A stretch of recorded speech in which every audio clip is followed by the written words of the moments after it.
Bonjour les balances, je suis ravie de vous retrouver pour votre tirage pour ce mois de juillet 2026. Merci infiniment de me retrouver. Comme d'hab, on like, on partage, on commente, on fait tout ce qu'il faut pour l'algorithme.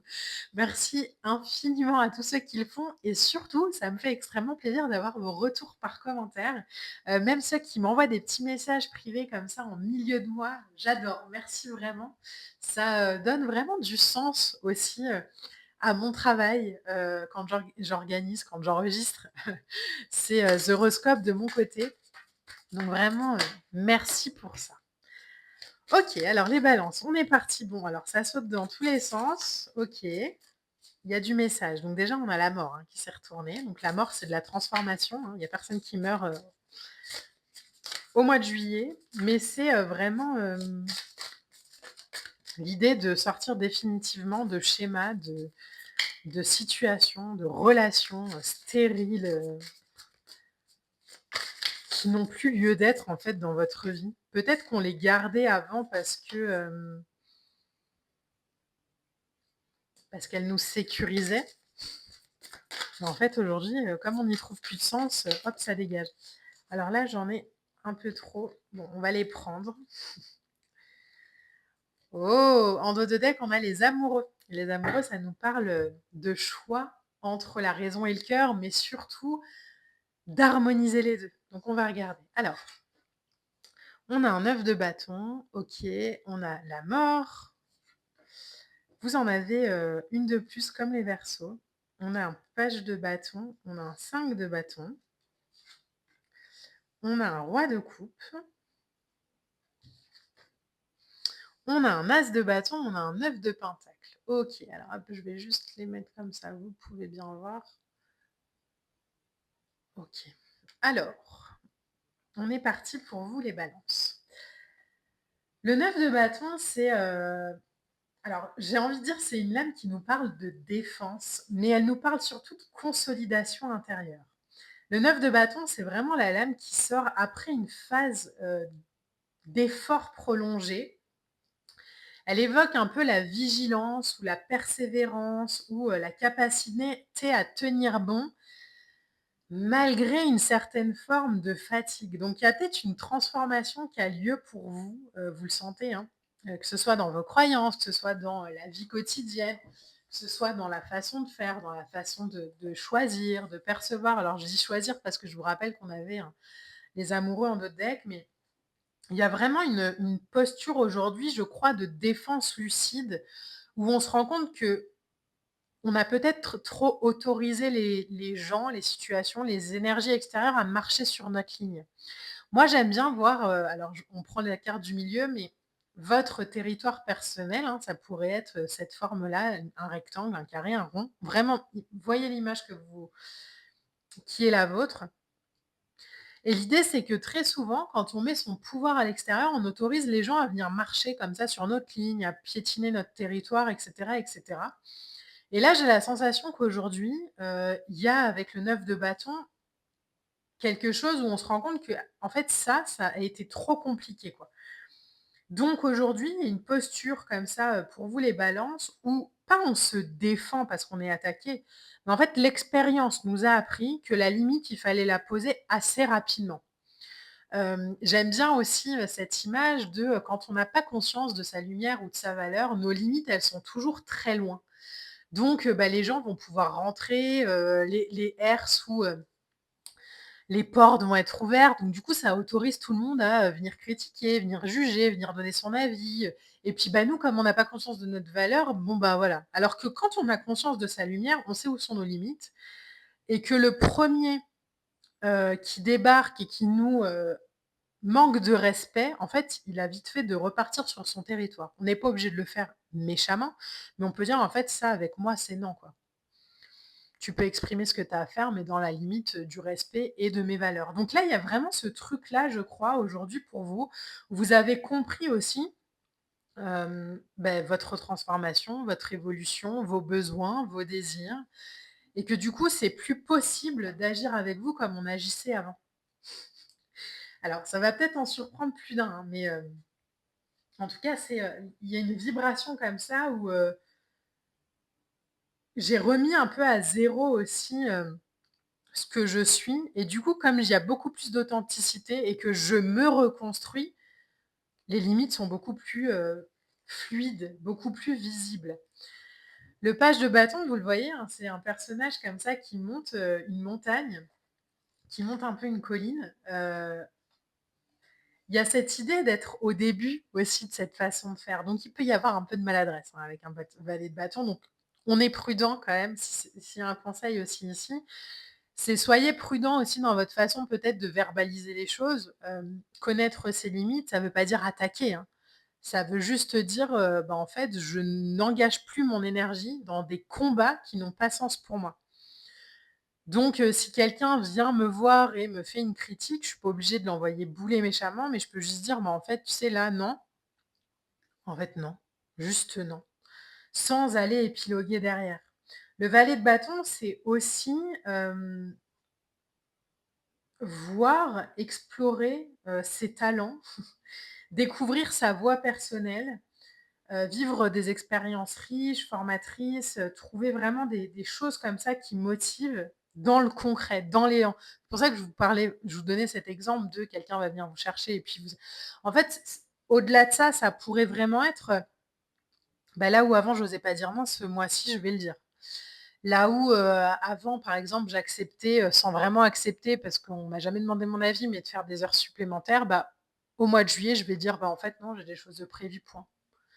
Sans aller dire, «Vous profitez de moi depuis des années et j'ai jamais rien dit» et non. En fait, c'est juste non.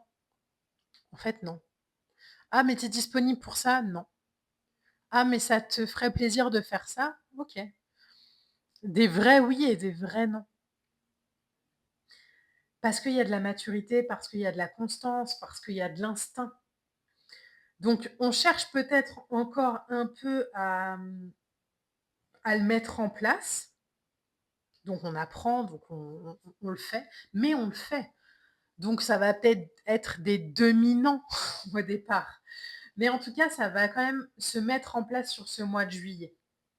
Il y a, aussi, avec ce 5 de bâton au milieu, c'est un peu des confrontations à l'intérieur de soi où on a l'ancien schéma qui voudrait dire: «Mais non, je peux pas faire ça, je peux pas dire ça, je peux pas» et la nouvelle version de soi qui dit: «Mais en fait, bien sûr que si, je vais pas continuer à accepter des choses qui sont pas justes».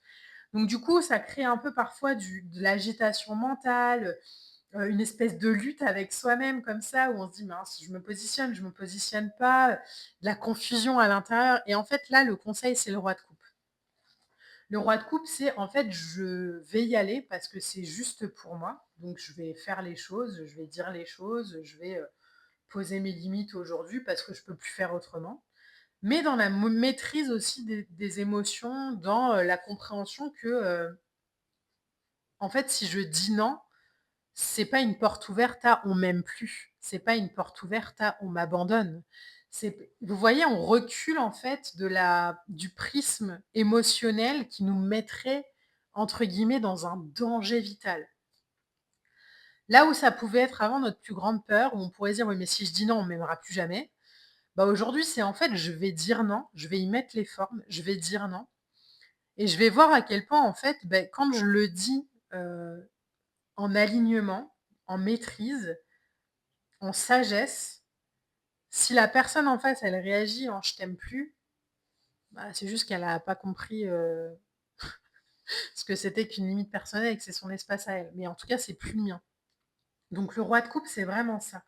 C'est vraiment en fait, je vais évoluer de manière, droite, douce et délicate pour moi, mais sans me demander toujours d'aller refouler ce que je ressens ou de pas dire ce que je veux parce que j'ai peur de. Donc il y a vraiment une vibration comme ça de je me reconnais subtilement, je me reconnais, dans ce que je suis, dans ce que je veux, dans ce que je désire et pas après pas, petit à petit, je vais construire ma satisfaction personnelle intérieure. Je vais retrouver vraiment cette stabilité. Le 9 de coupe, le 9 de denier pardon, c'est, l'aboutissement personnel. On voit que ça demande encore un petit effort de poser ses limites, par exemple.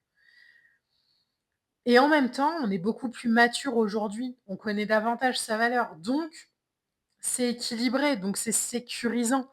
Même s'il y a un peu émotionnellement cette insécurité comme ça qui vient, nous chercher, Matériellement, c'est hyper stable, c'est hyper juste et surtout, as de bâton, ça donne de l'impulsion à quelque chose de nouveau. Ça donne un élan vital beaucoup plus puissant, ça donne une envie d'agir.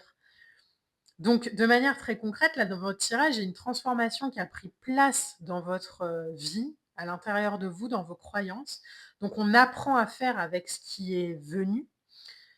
Ça crée peut-être encore un peu des conflits à l'intérieur, mais on va y aller tranquille, pas après pas, doucement, à partir vraiment de l'aboutissement, à partir vraiment de la compréhension matérielle qu'on a aujourd'hui de son énergie et de sa vibration. On va faire des choix qui sont alignés, et qui vont satisfaire et mon cœur et ma tête. Vous voyez vraiment y avoir une harmonie comme ça des 2.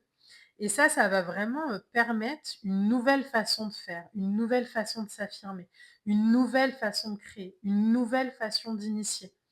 Donc il y a vraiment une transformation concrète qui prend racine, hein, pour vous sur ce mois de juillet, avec, une force intérieure brute, un désir de mouvement comme ça, porté par la volonté, porté par l'envie, porté par une énergie neuve qui nous demande vraiment d'exprimer notre voix, où on sort de l'inertie de, «Non, je peux pas faire parce que», où on fait, mais on fait aussi à son rythme et en respectant sa propre temporalité. Alors, en carte oracle, on a Vénus. Le monde a besoin de ta magie. Vénus aime ce qui est beau, doux, harmonieux. Le temps est venu pour moi de sortir ma baguette magique afin de saupoudrer mon quotidien de glamour, de paillettes et de fantaisie. Colore ta vie en rose, elle sera plus belle. Donc, vous voyez, il y a vraiment ce recul euh, énergétique du drame, de l'émotion. En fait, je ne prends pas de risque si j'ai pas envie de faire quelque chose et que je l'exprime. C'est juste de la justesse par rapport à mon énergie et par rapport à mon expérience de vie. Point. Donc il y a quelque chose comme ça de très, je relativise les choses, je me permets d'exprimer, j'apaise aussi peut-être par là même mon système nerveux et mon énergie et je m'autorise aujourd'hui à être vraiment cette personne que je suis pour vivre aussi, peut-être de nouvelles aventures.